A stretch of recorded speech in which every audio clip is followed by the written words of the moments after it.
Maintenant, numéro 227. Cueillons de belles gerbes.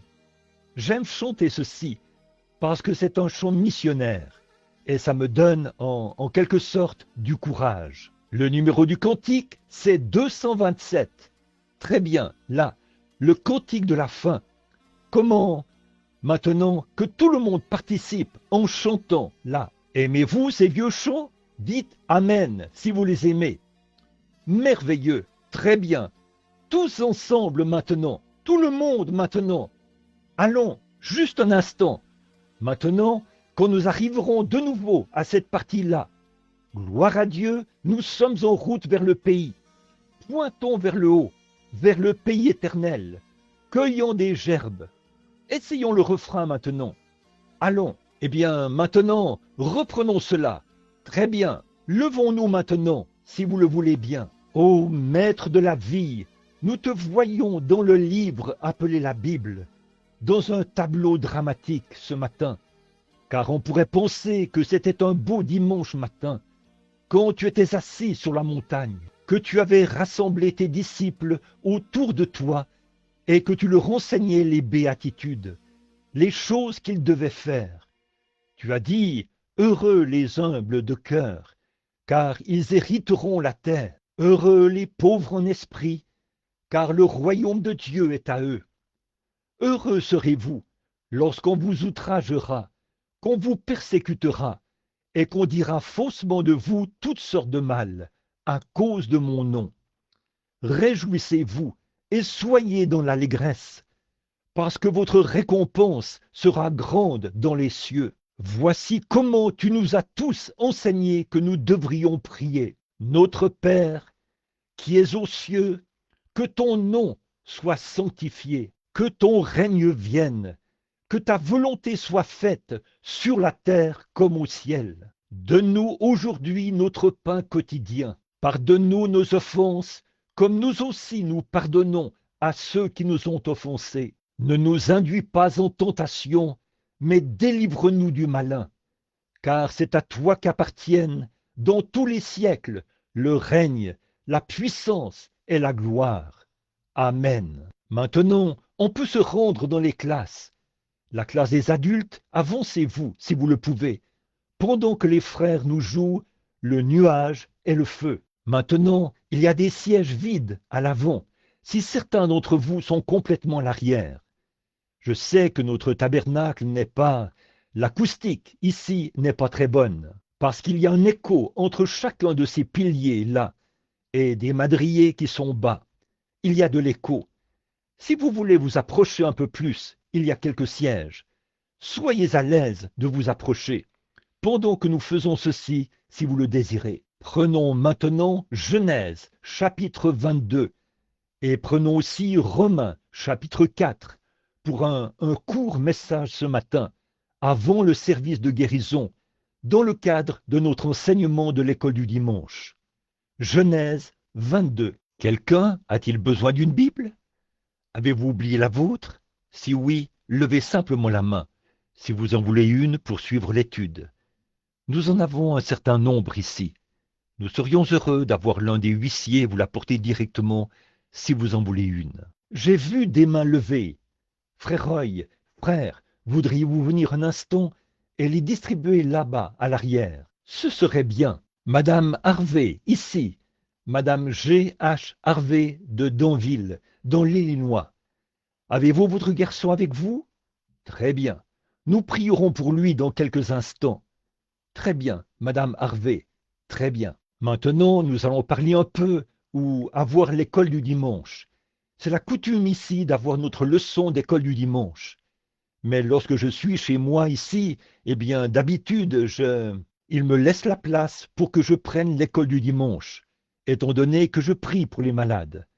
Et alors, notre pasteur apportera le message de ce matin, juste après cette partie du service. Et nous essayerons de lui donner la chair aussi vite que possible, vers 11 heures, si l'Éternel, qui est bon, le veut. Maintenant, il y a beaucoup de requêtes, et je prie pour vous tous, constamment, et partout, et je veux que vous priez pour moi. J'ai quelque chose, la raison pour laquelle je suis à la maison si longtemps en ce moment, C'est parce que je cherche la voix divine de Dieu pour mes prochaines réunions, comme je lui ai promis que je le ferais. Maintenant, je ne cherche pas à presser le Seigneur de répondre, parce qu'il connaît toutes choses, mais je lui demande de me montrer une vision de ce que je dois faire, ou du prochain pas que je devrais faire. Et depuis que je suis revenu d'Afrique, il n'y a eu qu'une seule vision qui s'est produite, et c'était l'autre matin, puis elle était venue 2 ou 3 fois au cours de la journée.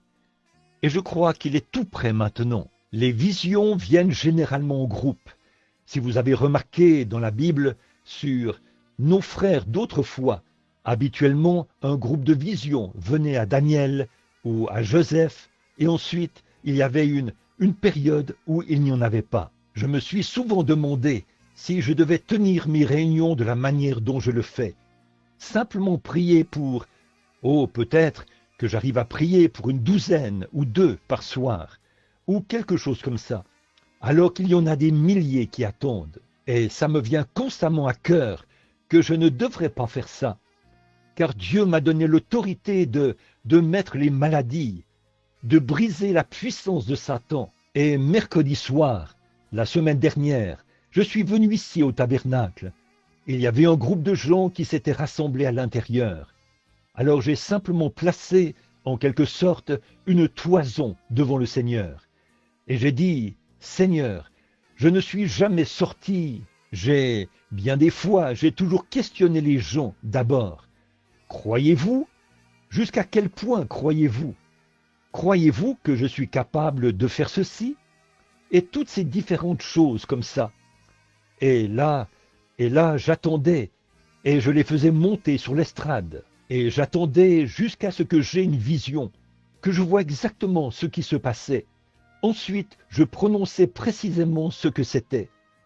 C'était tellement long que je pouvais à peine atteindre les gens. Mais il y a quelques jours, je me demandais, souvent je me tenais sur l'estrade, devant une foule de peut-être 100 000 personnes. Et à un moment donné, quelque chose plein d'hardiesse s'élevait en moi, et je m'avançais là, je dénonçais ce démon, et je le chassais. Et je me disais, c'est étrange. Et là, je me suis mis à penser, beaucoup d'entre vous ont lu mon petit livre, sans doute vous tous ici, où on y trouve beaucoup de choses qui sont arrivées. J'en ai vu une, un soir, à Portland, où un démon, et oh là là, un homme qui pesait environ 135 kilos, a couru vers l'estrade, et il a dit, « Eh bien, espèce d'hypocrite !» Il a dit, « Je vais te montrer à quel point tu es un homme de Dieu. » C'était un fou sorti de l'hôpital psychiatrique. Et il a couru vers l'estrade, et il allait me casser le cou. Et 500 prédicateurs se sont sauvés loin de lui. Et il a brandi son poing et a dit, « Je vais briser tous les os de ton corps. » Et je pesais 70 kilos. Et lui, on pesait environ 135. Et il avait une très large poitrine. Et, oh, quel homme puissant il était, tout à fait capable de mettre ses menaces à exécution. Et, oh, pendant tout cela, eh bien, il y a simplement quelque chose qui est venu sur moi. Et je me suis avancé là où il était. Il a dit, « Ce soir, je vais briser chaque os de ton corps, d'apparence si frêle. » J'ai dit, « Oh, parce que tu as défié l'Esprit de Dieu, ce soir, tu tomberas par-dessus mes pieds, au nom du Seigneur. » 2 prophéties avaient été prononcées, et il s'est précipité vers moi.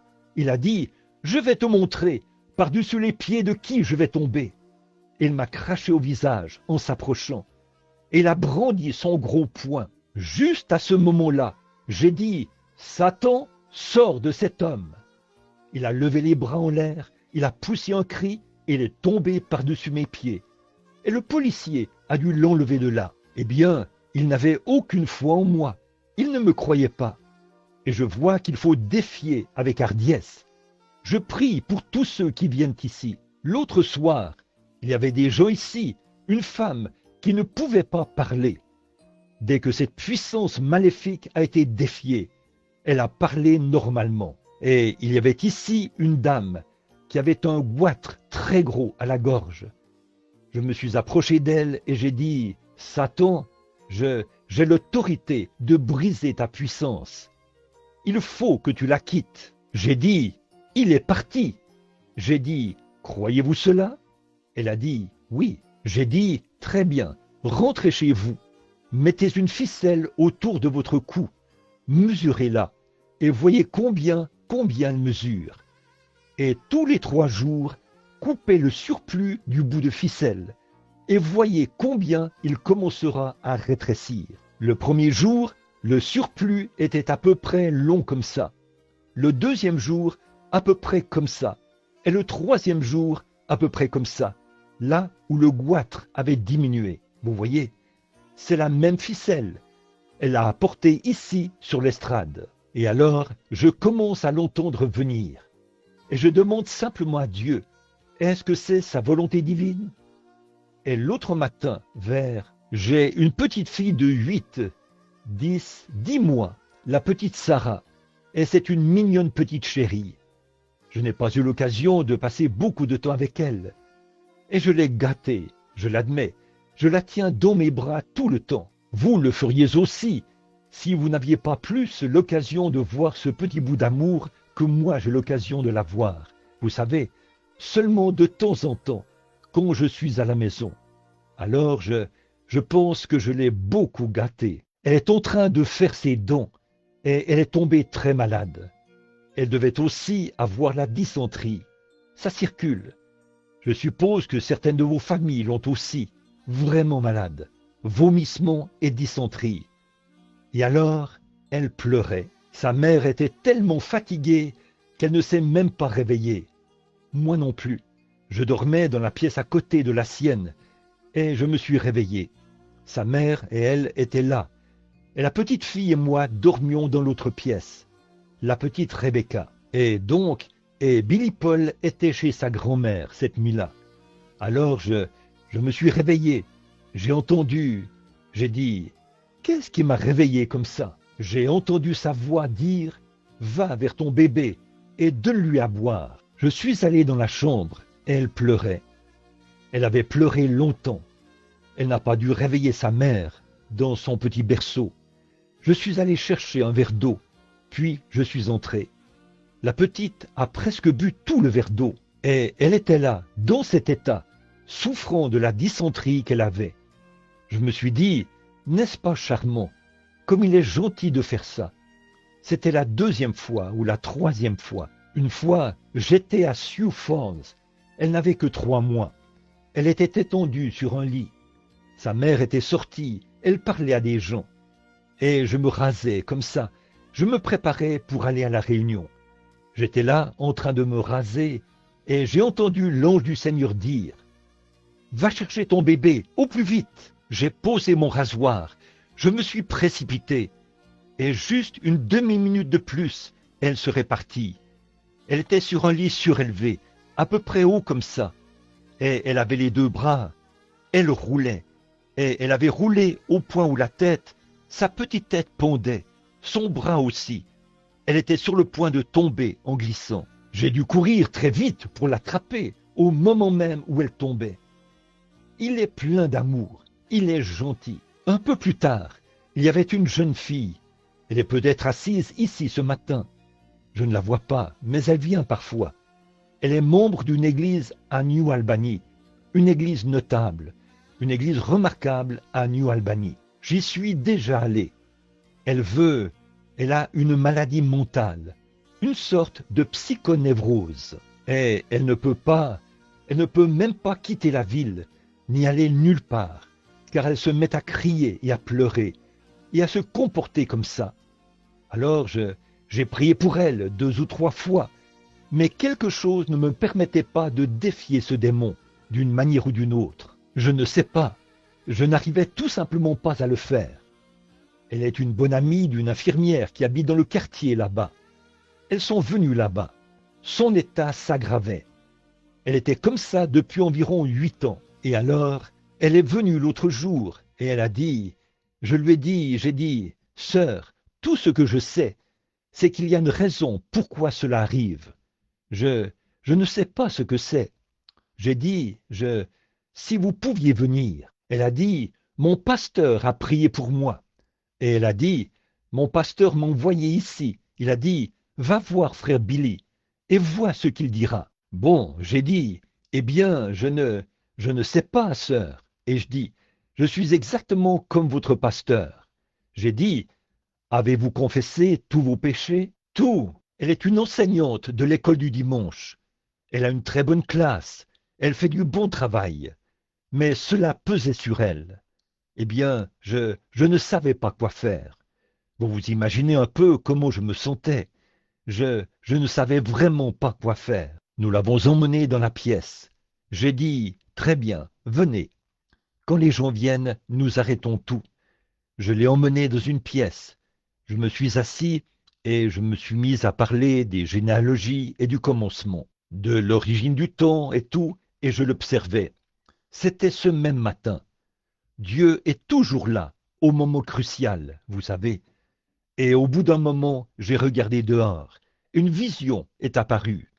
J'ai vu une automobile qui roulait à toute allure. J'ai dit, votre état a quelque chose à voir avec une automobile. Elle a dit, non, je n'ai jamais eu d'accident. J'ai dit, restez simplement là, humblement.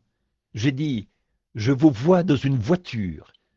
Vous avez failli vous faire heurter par un train. Elle a sursauté. Elle a dit, oh, j'ai dit, oui, et vous n'êtes pas avec votre mari. Vous êtes avec un autre homme. Votre mari est à la guerre, outre-mer, à ce moment-là. J'ai commencé et j'ai continué à dévoiler tout ça. J'ai dit, les choses que vous avez faites, les choses immorales. Vous lui en avez dit une partie, mais vous ne lui avez pas tout dit. Elle s'est mise à crier, en se tenant le visage comme ça. J'ai dit, de plus, il n'y a pas longtemps, vous alliez vous faire opérer pour les amygdales, et vous aviez peur de recevoir l'anesthésique, parce que vous aviez peur de raconter tout cela sous les effets de l'anesthésique.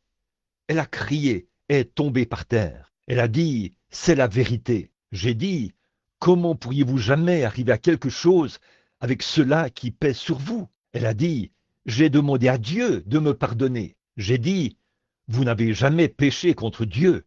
Vous avez péché contre votre mari et contre vos vœux.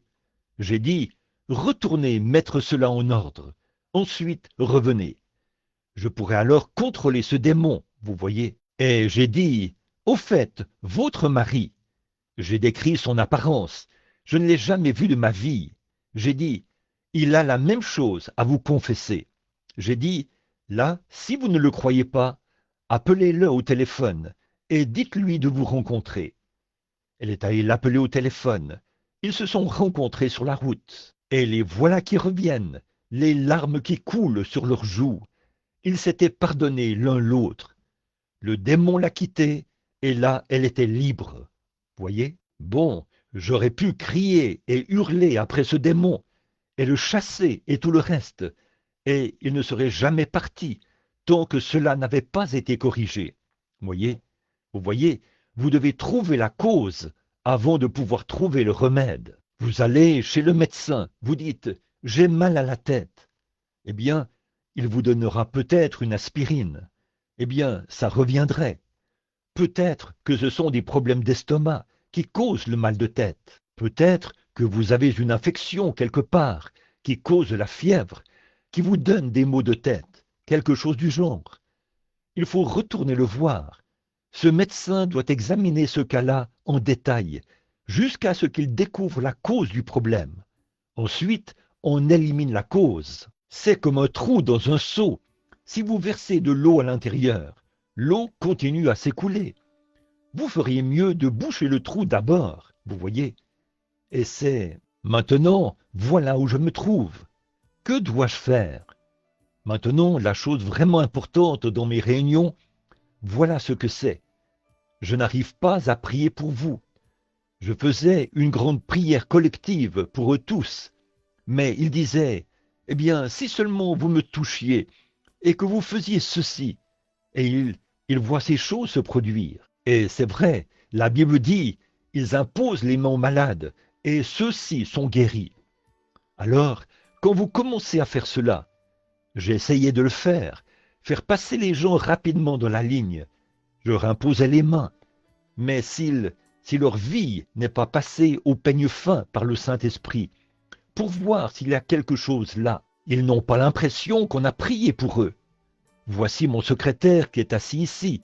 Il sait ces choses. Il reçoit les lettres. N'est-ce pas vrai?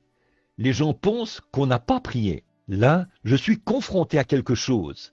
Et je crois que si je pouvais peut-être prêcher, et je ne suis pas vraiment un prédicateur, mais si je pouvais amener les gens à voir qu'ils doivent absolument être honnêtes avec Dieu, alors je crois que j'aurai l'autorité par Jésus-Christ de briser la puissance de n'importe quel démon. Quand Pierre et Jean sont passés par la porte appelée la Belle, ils n'ont jamais demandé à l'homme s'il était un croyant, ni ce qu'il était, ni quoi que ce soit à ce sujet. Pierre a dit, « Je n'ai ni argent ni or, mais ce que j'ai, je te le donnerai. » Il a dit, « Au nom de Jésus-Christ de Nazareth, lève-toi et marche. » Il l'a relevé et l'a tenu là jusqu'à ce que les os de ses chevilles prennent de la force. Et le voilà parti en marchant. Maintenant, il y a quelque chose là-dedans que j'étudie. Et je veux que vous priez pour moi. Très bien. Le ferez-vous? Priez, tout simplement? Très bien. Que Dieu vous bénisse. Prenez Genèse 22 maintenant. Je vais en lire un passage pour la leçon avant le service de prière. Très bien. Nous allons commencer vers... Parlons-en un peu. Je vais vous dire ce que nous allons faire. Je veux que vous preniez aussi Romains 4. Je vais apporter un petit enseignement sur la foi. C'est ce dont nous avons tous besoin, beaucoup de foi, n'est-ce pas? La foi n'est pas seulement une démonstration, c'est la ferme assurance. La foi elle-même est une ferme assurance et une démonstration des choses qui ne sont pas perçues par les sens du corps. Et j'ai pensé qu'en enseignant ceci, peut-être que ça stimulerait votre foi, voyez, et l'amènerait à un niveau où Dieu pourra entrer en vous et vous bénir. Maintenant, commençons à lire vers le verset 8 du chapitre 22. Il s'agit d'Abraham. Il s'est d'abord appelé Abraham, et ensuite il a reçu son nom de sacrificateur, ou son nom de père, c'est-à-dire qu'il était Abraham, ce qui signifie le père de nations. Maintenant, écoutez, Abraham prit le bois de l'Holocauste et le chargea sur son fils Isaac, et porta dans sa main le feu et le couteau, et ils marchèrent tous deux ensemble. Quelle scène dramatique ici, il y a bien longtemps, 1872 ans avant la venue du Seigneur. Dieu préfigurait quelque chose là. Il parlait, il se préparait à faire une parabole. Et lui, Abraham, était un vieillard de 90 ans, et Sarah, ou Abraham en avait 100, et Sarah en avait 90, c'est-à-dire environ 40 ans après la ménopause. Donc la vie en elle était morte, et la vie en Abraham était morte. C'était un vieil homme à cet âge-là, et Dieu lui est apparu quand il avait 99 ans. Il a dit, « Abraham, marche devant ma face et sois intègre. » Réfléchissez-y, à l'âge de 100 ans, et il lui a dit ce qui allait arriver. Il a dit, « Toutes les nations seront bénies en toi, parce que je vais te donner un fils par Sarah. » Maintenant, pensez-y, 100 ans. Et la Bible dit qu'Abraham, vous savez, a offert son sacrifice, et on a gardé les oiseaux à l'écart jusqu'à ce que le soleil se couche, et comment les ténèbres sont venues, et que l'Esprit de Dieu est descendu et lui a parlé. Et Abraham a cru Dieu. Maintenant, je veux traiter de ce sujet. Croire Dieu ou le prendre au mot. Or, Abraham n'avait pas de grande nuée de témoins comme celle que nous avons aujourd'hui, car Abraham lui-même était un Chaldéen, bien que père des Juifs, mais il était un Chaldéen de la ville d'Ur, et il a été appelé à sortir du milieu de son peuple pour marcher dans un pays étranger. Comme c'est beau, ce type de la marche chrétienne d'aujourd'hui. Nous devons sortir du milieu de nos compagnons du monde pour marcher dans un pays étranger ou étrangers au premier pays où nous avons marché. Et aujourd'hui, pour nous, ce pays, c'est de marcher à la manière chrétienne, de marcher avec Christ, de nous séparer des choses du monde. Il l'a fait par la foi, et il a séjourné dans un pays étranger, sans même savoir où il allait.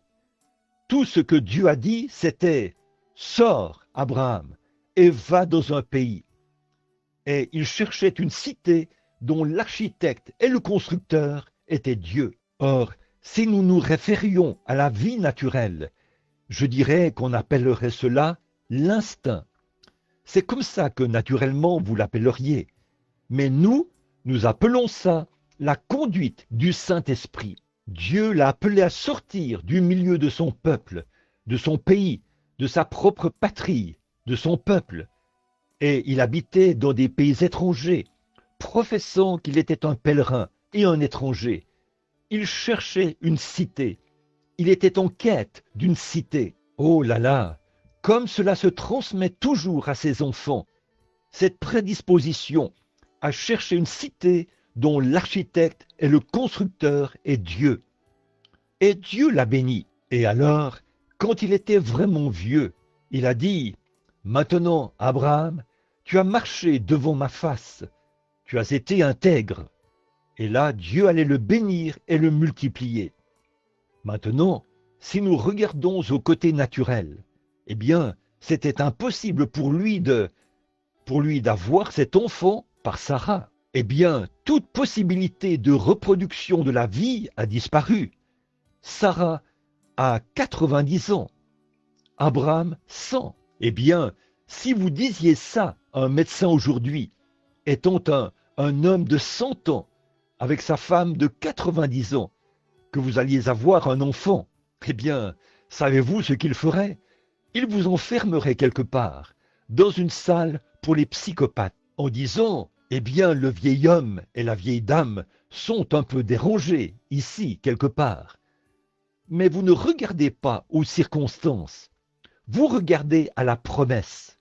Voyez, si vous regardez à... Eh bien, c'est peut-être la même chose pour la dame ici dans le fauteuil roulant, ou pour certains d'entre vous là, qui ont un cancer. Le médecin dit, vous ne pouvez pas vous rétablir.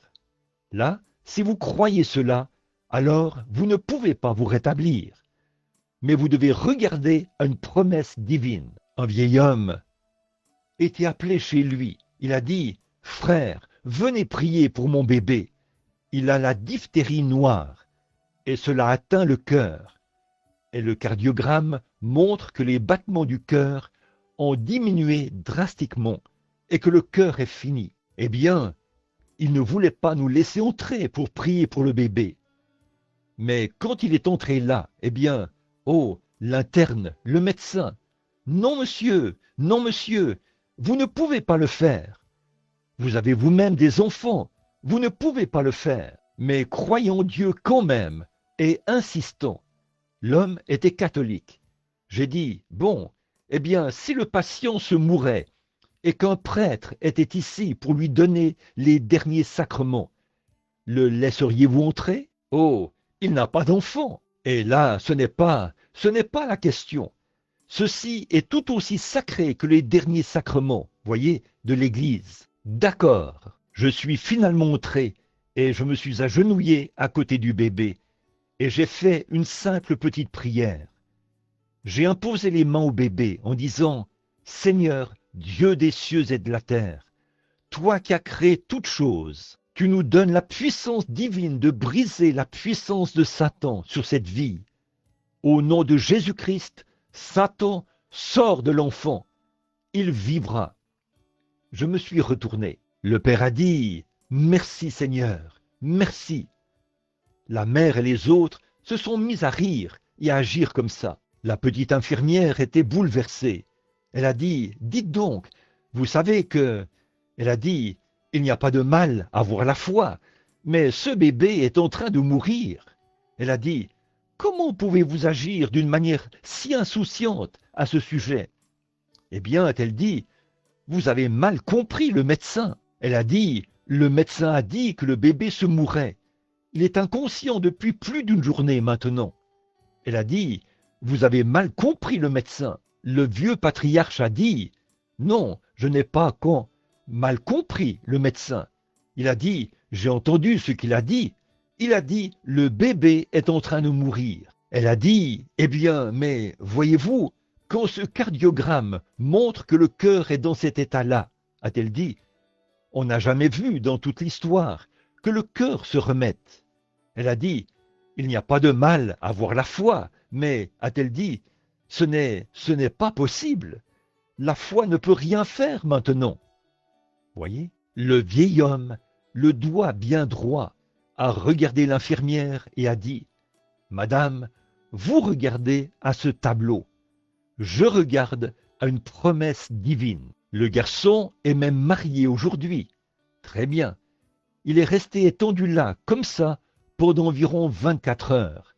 Et tout d'un coup, les battements de ce cœur ont commencé à augmenter. Voilà, c'est parti.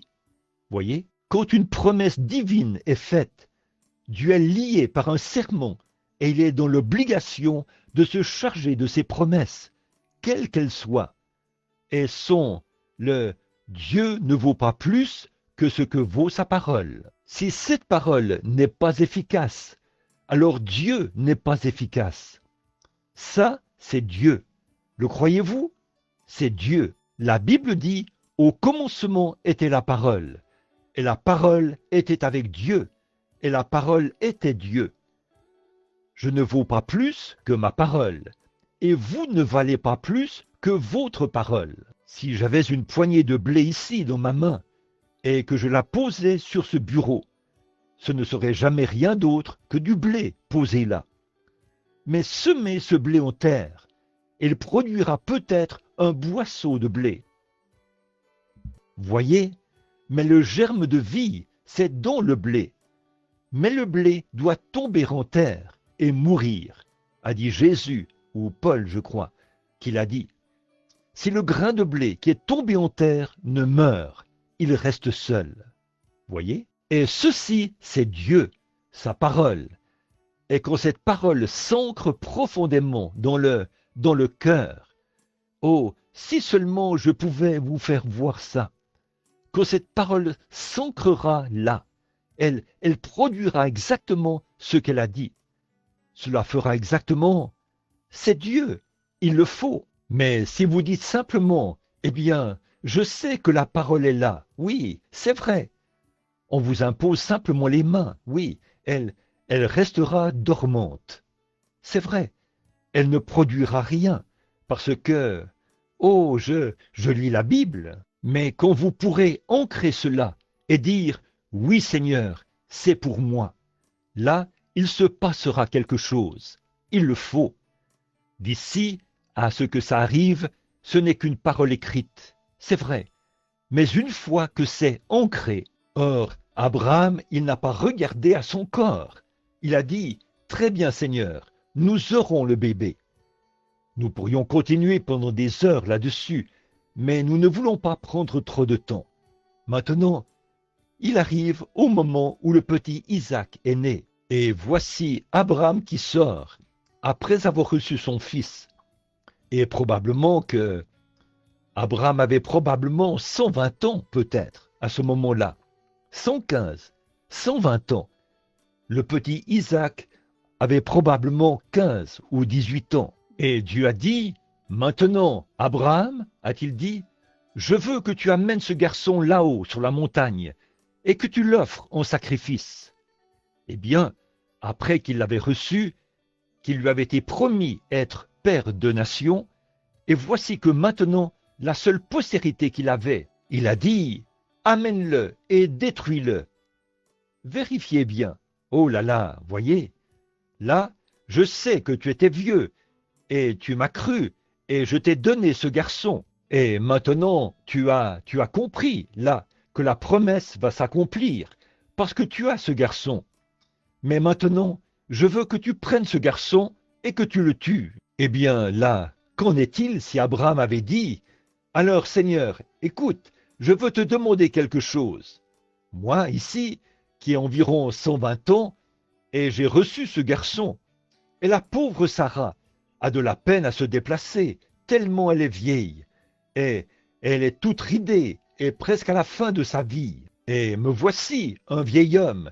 Je dois m'appuyer sur un bâton, et je marche comme ceci. Il arrivait à peine à marcher, peut-être. Et je suis si vieux, et ce garçon est un jeune homme, ici. Je vois ce que tu as fait. Mais quoi? Tu veux dire que je le tue? D'abord, ça va me déchirer le cœur. Et alors, comment vais-je être un père de nation? Et toi, tu vas le tuer? Mais Abraham n'a pas douté. Il a dit, oui, Seigneur. Il emmène le garçon. Les voilà partis. Il ne savait pas comment. Ce n'était pas son affaire de remettre cela en question. Il a obéi. La dame, ici, pourrait dire, comment vais-je marcher? Peut-être que vous êtes infirme depuis longtemps, je ne sais pas. Peut-être que quelqu'un d'autre dirait, eh bien, le médecin m'a dit que je ne pourrais pas vivre, frère Branham. Je vais mourir. Ce n'est pas de ça que nous parlons. Ça, c'est la chose naturelle, vous voyez. Si vous regardez à ces choses, vous ne vivrez jamais. Mais vous devez regarder à une promesse que Dieu a faite. Et la promesse, c'est ceci. Vous voyez, l'intérieur de vous. L'extérieur, c'est le péché. Le saviez-vous? Savez-vous que votre corps est péché? C'est pourquoi n'essayez pas de perfectionner ce corps-là. C'est le péché. Le saviez-vous? Il est né dans le péché, enfanté dans l'iniquité, venu au monde en disant des mensonges. Et c'est la même chose pour cette âme, jusqu'à ce que l'âme meure et qu'ensuite elle naisse de nouveau de Dieu. Alors cette âme ne peut pas mourir. L'âme qui pêche mourra, mais celui qui croit en moi a la vie éternelle. Alors il y a une vie immortelle qui vit dans ce corps. Or, c'est comme une fontaine qui coule du ciel, comme un noyau à l'intérieur d'un homme. Or ça, c'est la partie qui est sainte, celle qui fait fonctionner ce corps. Mais avant que ce corps puisse devenir parfait, l'Esprit l'amènera à se soumettre à Dieu. Pour vous faire, le corps fera constamment la guerre. Paul a dit que ce ne sera jamais mieux pour nous que ça l'était pour lui. Voyez, Paul a dit, quand je veux faire le bien, alors le mal est près de moi. Vous voyez. Et c'est une guerre continuelle, la chair contre l'esprit. Et là, si vous regardez à la chair, le médecin a dit, et je crois, voyez ça, comme c'est un péché, alors vous ne pouvez pas servir Dieu. Vous devez mettre vos sens de côté. Dieu ne vous a jamais donné ces sens pour que vous vous en serviez pour mettre votre confiance en lui. Dieu vous a donné son esprit pour pouvoir mettre votre confiance en vous, pour pouvoir mettre votre confiance en lui. Vos sens ne servent qu'à établir un contact. La vue, le goût, le toucher, l'odorat et l'ouïe. Mais pour vous, vous-même, c'est cet esprit qui vit en vous. Et quand cela est régénéré, et que le vieil homme est mort, puis que le nouvel homme est né de nouveau, ça, c'est une partie de Dieu. Alors vous devenez un fils de Dieu, un rejeton du Créateur. Alors vous pouvez croire les choses impossibles, parce que vous êtes composé du Dieu qui opère des miracles. Vous êtes une partie de lui. Il aurait été naturel pour moi de boire. Mon papa buvait. Il serait naturel que j'utilise du tabac. Mon père l'a fait. Ma génération derrière moi l'a fait. Certains ont dit, « Pourquoi n'as-tu jamais fumé ni bu ?» Eh bien, quand je n'étais qu'un jeune homme, avant de commencer à faire cela, le Saint-Esprit est descendu. Il a dit, « Ne le fais pas. » Voilà la conversion, voyez-vous, au commencement. Et même bien avant ça, le matin où je suis né, quand l'ange de Dieu s'est tenu au-dessus de l'endroit où j'étais, cette semence, pendant qu'elle était en terre, a été changée d'un gratteron. Ne voyez-vous pas ce que je veux dire? Vous saisissez ce que je veux dire? Alors là, à l'intérieur, il y a un esprit, et c'est de là que vient votre vie immortelle. Alors, un homme qui est né de l'Esprit de Dieu ne pratique pas le péché. Alors, c'est là que vous voyez correctement l'Écriture. Si l'adorateur, étant une fois purifié, n'a plus aucun désir du péché, ou plus aucune conscience de cela. Dans l'Ancien Testament, l'adorateur entrait et offrait son sacrifice, puis repartait avec le même désir de péché. Mais là, voici, saisissez-le.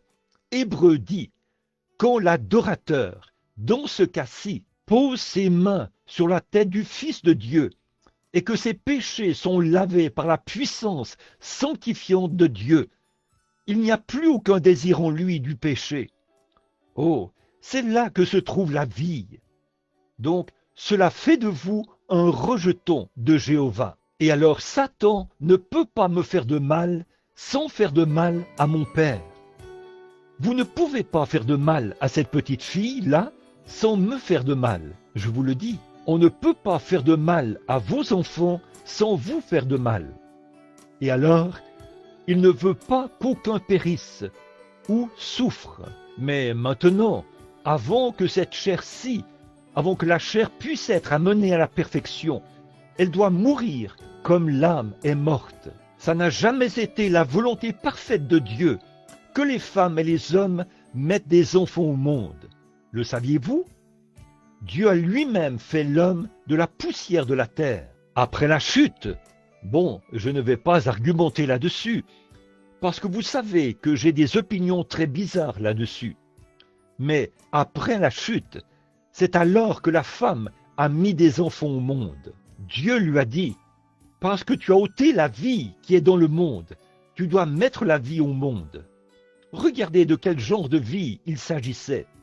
Par le sexe, le désir, le côté charnel. Mais alors, quand ce corps mourra et retournera à la terre, la poussière de la terre, Dieu en retirera l'esprit immortel pour l'amener dans le royaume de Dieu, ou vers son trône, le paradis. Puis, à la seconde venue de Jésus, ma mère assise ici et mon papa qui est décédé n'auront plus jamais besoin de donner à ceci un autre corps. Mais Dieu en façonnera un qui est parfait et immortel, et qui ne peut pas mourir. Maintenant, Abraham prend Isaac, et il se dirige vers la montagne. Maintenant, le verset 9. Lorsqu'ils furent arrivés au lieu que Dieu lui avait dit, Abraham y éleva un autel, et rangea le bois. Il lia son fils Isaac, et le mit sur l'autel, par-dessus le bois. Maintenant, juste avant qu'ils partent, je peux les voir partir. Il n'a pas dit à Sarah où ils allaient, parce qu'elle se serait mise à hurler. Je crois que c'est la foi d'Abraham qui a accompli le miracle dans le sein de Sarah, parce qu'elle en a douté. Elle a même ri quand cela a été déclaré. C'était la foi d'Abraham. Donc, c'est pour ça qu'il est dit, la prière de la foi sauvera le malade. La prière d'un individu. La prière fervente du juste a une grande efficace. Oh, si seulement vous saviez que, dans votre main, Christ nous a donné l'autorité, avec son nom, en étant chrétien, l'arme la plus puissante que le monde ait jamais connue. La prière, ça change même tout. Elle changera la pensée de Dieu. Effectivement, elle l'a fait. Après que la mort avait été prononcée sur un homme, cet homme a prié. Dieu a dit au prophète, « Retourne et dis-lui que je l'ai entendu. » Vous voyez cela? La prière. Tenez bon, Billy Graham a été interrogé récemment. Aujourd'hui, Matson Bosé est là-bas pour apporter mon livre à Billy Graham lors d'un entretien. Et on veut que je le suive là-bas à Washington en ce moment, dans cette grande salle. Nous pouvons l'obtenir.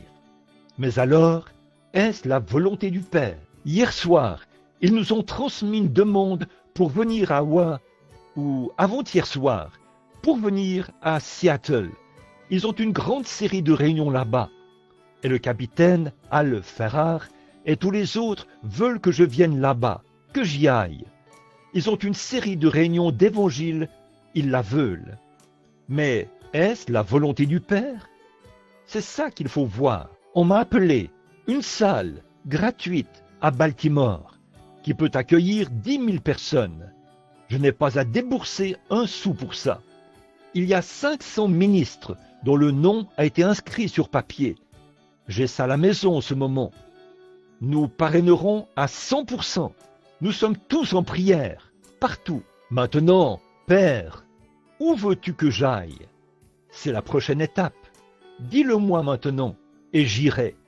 Voyez, voilà, c'est ça. Billy a dit, savez-vous à quoi j'attribue mon succès? J'ai dit, je n'en ai aucune idée. J'ai dit, je fais de toutes petites réunions. Il avait entendu parler de ces réunions. Il est allé dans une petite tente. Il était là-bas, à Los Angeles, où il tenait une petite série de réunions. Et toute l'université Northwestern s'est mise à jeûner et à prier. Et Dieu a envoyé une quinzaine de journalistes. Ils ont publié un rapport de ces réunions. Et la nouvelle s'est répandue dans tout le pays. Au début, quand j'ai commencé à faire ces affirmations ici, j'ai dit à mon église, restez sur votre face et priez. Dieu s'est mis à agir. Bien vite, j'ai reçu des appels venant d'Afrique, de partout dans le monde. Comment cela s'est-il rendu là? Je ne sais pas. Des prières se sont élevées. Priez. Croyez quand vous priez. C'est ça. Croyez. Abraham, quand il était vieux, il a cru. Et Dieu lui a dit d'y aller. Et il a obéi. Et au moment du départ, je peux le voir emmener les serviteurs et les petits mulets. Et ils se mettent en route pour atteindre la montagne de Dieu. Oh, j'aime vraiment ça. Écoutez ceci.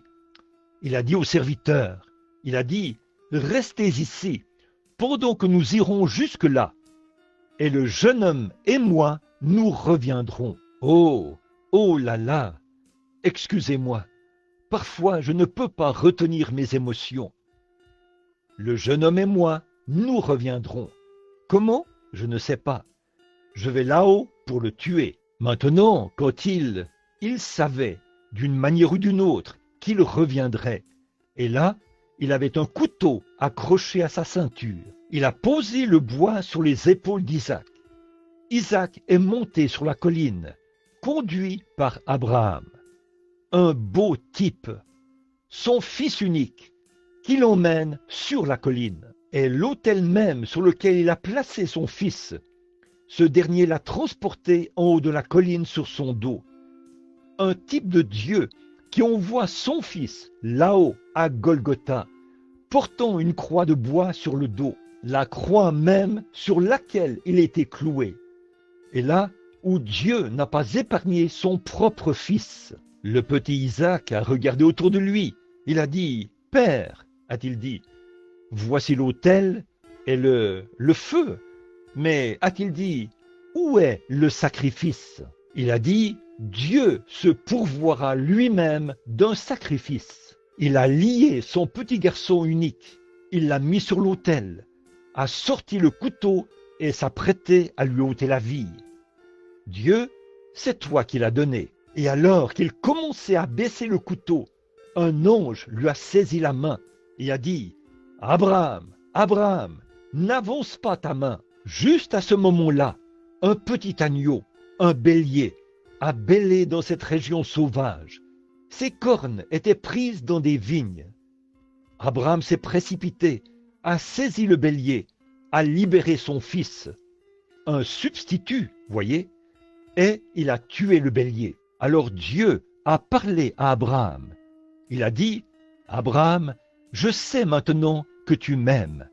Tu ne m'as rien refusé. Maintenant, regardez, pour le texte que je veux, lisons-le au verset 13 et 14. Abraham leva les yeux et vit derrière lui un bélier, retenu dans le buisson par les cornes. Et Abraham alla prendre le bélier et l'offrit en holocauste à la place de son fils. Savez-vous qui était ce bélier? C'était Christ. Il l'a offert à la place. Abraham donna au lieu le nom de Jéhovah Jireh.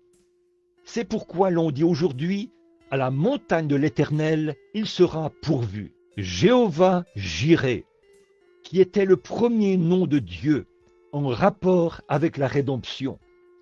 Jéhovah Jireh signifie l'Éternel pourvoira du sacrifice.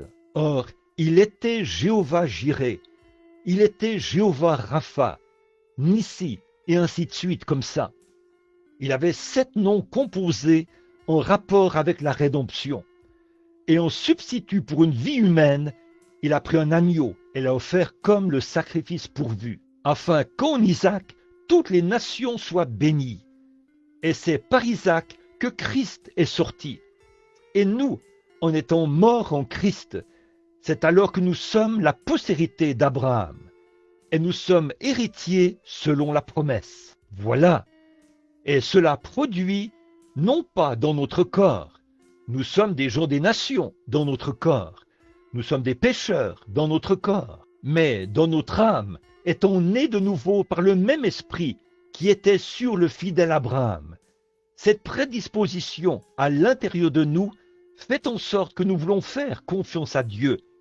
Mais le corps a peur. Oh, si nous sommes les enfants d'Abraham, soyons comme l'était le père Abraham. Maintenant, Jéhovah Jireh, l'Éternel pourvoira du sacrifice.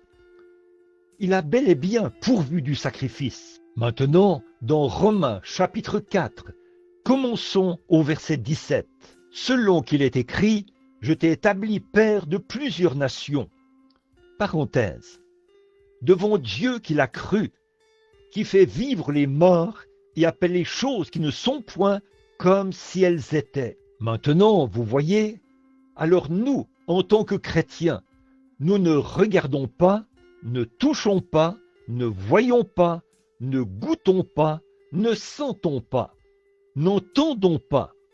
Quand nous parlons à Dieu, nous croyons Dieu, c'est tout. Et cela a été imputé à justice à Abraham. Or, les sens sont des instruments mondains. Le croyez-vous?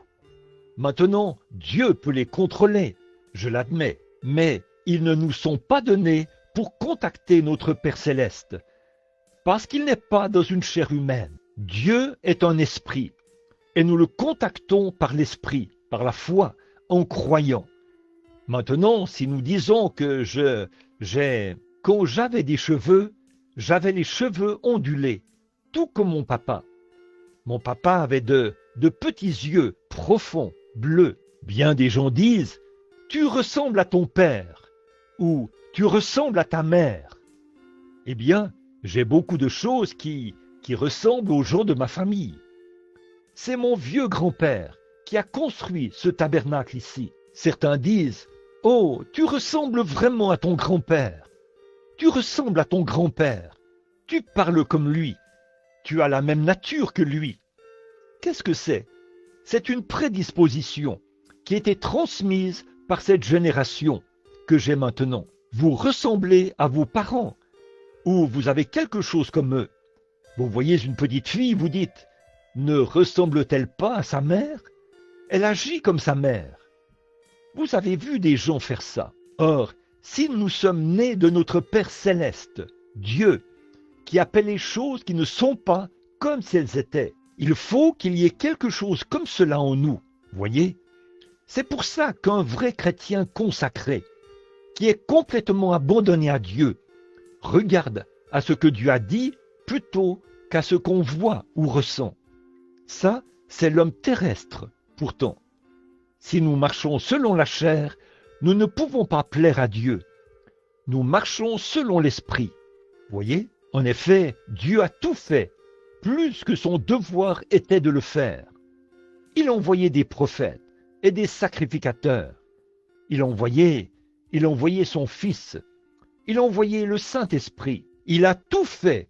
Il a même lui-même promis avec serment qu'il accomplirait ces choses. Maintenant, quand Dieu devient riche et profond ici, à l'intérieur, vous voyez, plus vous recevez de Dieu ici, à l'intérieur, plus vous croyez Dieu, parce qu'il y a plus de lui là. Et plus vous développez cela ici, à l'intérieur, plus vous pouvez croire Dieu. tout comme un enfant, quand il est tout petit. Peut-être qu'il ne connaît pas grand-chose à son sujet, mais en vieillissant, il commence à en connaître plus sur Dieu. Et c'est là que cet esprit ici, à l'intérieur, prend la nature de notre Père céleste, qui est Dieu, tout comme je prends la nature de mon Père terrestre, qui vient de mes parents terrestres. Maintenant, regardez. Oh, j'aime vraiment ceci. Écoutez maintenant. Dieu qui donne la vie aux morts et qui appelle les choses qui ne sont point comme si elles étaient. Savez-vous quoi? Comment Dieu a-t-il fait la terre, cette terre sur laquelle vous êtes ce matin? Les gens ne veulent pas croire en la foi. Comment Dieu a-t-il fait la terre? Il l'a créée par la parole. Amen. Vous le voyez? Il a parlé et le monde a vu le jour. Et ce monde, ce matin, c'est la parole parlée de Dieu. Et il a cru sa propre parole. Voilà, observez ça. Et si Dieu, et vous êtes un de ses rejetons, et Dieu est en vous, il croira sa propre parole. Bien qu'on ne puisse pas la voir, la toucher, la goûter, ni rien, vous la croirez. Vous voyez ce que je veux dire? Car Dieu, en vous, croira sa propre parole. Pas vrai? Alors, vous ne regardez pas aux choses que vous voyez. Vous regardez aux choses que Dieu a dites. L'homme n'a pas beaucoup de victoire quand il perd du terrain. Je sais ceci, c'est exact. Dieu accomplit des miracles par l'entremise d'un chirurgien habile, par des médicaments. Dieu le fait. L'homme ne le fait pas. Dieu le fait. Dans le psaume 103, 3, il est dit « Je suis l'Éternel qui guérit toutes tes maladies ». Aucune guérison ne peut venir si ce n'est par Dieu. Quelqu'un a dit « Le diable peut guérir ». Le diable ne peut pas guérir. Il peut faire des déclarations. Par exemple, quelqu'un qui essayait de s'en prendre à l'organisateur, il a dit « Eh bien, frère Branham a dit, eh bien, oh, Jésus a dit, beaucoup viendront à moi en ce jour-là et diront, Seigneur, ai-je chassé des démons par ton nom? Et ce genre de choses. Eh bien, a-t-il dit, ça ne veut pas dire que vous êtes chrétien. Il faisait allusion à, voici les signes qui accompagneront ceux qui auront cru. Le frère a répondu, attendez une minute là, c'est ainsi avec vous les ecclésiastiques. A-t-il dit, vous ne voyez pas le vrai sens de l'écriture. Vous faites toujours erreur dans votre cœur, enseignant comme doctrine la tradition des hommes. Ils n'ont pas reconnu que celui-là était le Fils de Dieu. Ils ont dit, il est Belzébul. Ils n'ont pas vu les Écritures qui indiquent clairement que Jésus est celui-là. Il a dit, oh vous, hypocrites, a-t-il dit, vous savez discerner l'aspect des cieux, mais vous ne pouvez pas discerner les signes du temps. En effet, si vous les connaissiez, vous me connaîtriez certainement, et vous connaîtriez mon jour, les choses qui devaient arriver. Et aujourd'hui, nous voyons que Dieu a promis qu'en ces derniers jours, ces choses arriveraient. Qu'est-ce qui se passe avec les gens? Ils sont aveugles. Cette puissance démoniaque est même dans le domaine ecclésiastique. Vous avez dit, Jésus n'a jamais rien dit. Ils ont dit, nous chassons les démons. Jésus a dit, je n'en sais rien. Ils disaient des choses qu'ils ne faisaient pas. Oh, nous, quelqu'un a dit, une certaine église dénominationnelle. Il a dit, que prédicateur Branham en guérisse un, et j'en guérirais une douzaine. J'ai dit, si j'en guérissais un, vous pourriez en guérir une douzaine. Il a dit, si vous aviez un don que vous prétendez avoir, comme ça, a-t-il dit, pourquoi n'allez-vous pas à l'hôpital dire, vous tous, les malades, levez-vous et sortez. Il a dit, ils devront tous vous obéir. J'ai dit, êtes-vous un prédicateur de l'Évangile? Il a dit, oui monsieur. J'ai dit, allez là-bas au débit d'alcool et dites, vous êtes tous sauvés, sortez. Il a dit, je le pourrais, s'il me croyait. J'ai dit, moi aussi. Voilà la foi dans la parole. Voyez, vous ne pouviez sauver personne. Et prêcher l'évangile du salut ne fait pas de vous un sauveur divin. Pas plus que de prêcher la guérison divine ne fait de moi un guérisseur divin, mais c'est la foi dont la parole parlée de Dieu. Et je sais ceci, certains d'entre nous ont plus de foi que les autres, et ceux qui ont une foi abondante doivent prier pour les autres. Mais si vous ne menez pas une vie correcte, vous faites mieux de vous abstenir. Le diable se moquera de votre prière. Mais quand vous vivez correctement, que vous agissez correctement, que vous vous conduisez correctement et que vous avez foi en Dieu, Satan tremblera à vos paroles, parce que Dieu a juré qu'il s'acquitterait de cette prière. C'est vrai. Bon, écoutez, Abraham est maintenant un vieil homme. Oh, je vais me dépêcher. Un vieil homme maintenant, très avancé en âge, 100 ans, Dieu lui avait déjà donné ce fils. C'était environ 16 ou 18 ans plus tard. Alors peut-être qu'il avait 118, 120 ans. Il a dit, maintenant, emmène-le là-haut, détruis-le. Et Abraham n'a point douté au sujet de la promesse. Écoutez ceci, il était comme Dieu. Il avait une partie de Dieu en lui, car il croyait. Écoutez le verset 18. Et qui, contre espérance, crut avec espérance. Il n'y avait même pas d'espérance pour cela. Pourtant, il crut avec espérance. Pour devenir père de plusieurs nations, selon ce qui était dit, ainsi sera ta semence. Maintenant, écoutez le verset 19. Soyez prêts, préparez-vous, observez, et n'étant pas faible dans la foi, il n'eut pas égard à son propre corps déjà amorti. Maintenant, si votre père, Abraham, dont vous êtes un enfant par Christ, n'a pas eu égard à son propre corps déjà amorti, qu'en est-il du vôtre, qui est vivant ce matin? Vous voyez ce que je veux dire? Et c'était avant que Christ vienne, c'était avant qu'une expiation soit faite, c'était avant que la grande nuée de témoins arrive sur la scène, avant que le Saint-Esprit vienne. Abraham a cru Dieu sans faiblir dans la foi. Il ne considéra point son corps. Ne considérez pas votre maladie. Considérez ce que Dieu a dit à ce sujet. Si j'avais considéré la mienne, quand les frères Maillot m'ont dit « Tu es fini », j'aurais été fini. Mais je n'ai pas considéré mon corps. Je n'ai pas considéré ma maladie. Je n'ai pas considéré ce qu'ils ont dit. J'ai considéré ce que Dieu a dit. Mais quand j'étais aveugle, que je me promenais ici avec des lunettes, je ne pouvais même pas me faire couper les cheveux. Je levais mes lunettes chez le coiffeur, et ma tête se mettait à trembler, au point où je devais m'asseoir, le laisser couper les cheveux de quelqu'un d'autre pour un moment, puis je retournais m'asseoir dans le fauteuil du coiffeur, et on essayait de couper les miens. Qu'en est-il si j'avais considéré ça? Mais je n'ai pas considéré l'aveuglement de mes yeux quand j'ai appris les choses de Dieu, quand le médecin m'a dit « Une bouchée de nourriture solide t'ôtera la vie ». Quand je suis arrivé, ma mère est assise là comme témoin. Il me donnait de l'eau d'orge et du jus de pruneau filtré. C'est de cela que je me suis nourri pendant presque un an. Ils ont dit, eh bien, une bouchée de nourriture solide le tuerait. J'ai commencé à lire la Bible et j'ai trouvé Dieu dans mon âme. J'ai lu là où il est dit, tout ce que vous demanderez en priant, croyez que vous l'avez reçu. On n'a jamais prié une seule fois à notre table. Je me souviens que papa était assis là, dans le coin. J'ai dit, pouvons-nous prier? Maman a regardé là et s'est mise à pleurer. Et papa ne savait pas quoi faire. J'ai dit, Dieu? La Bible était posée sur la table.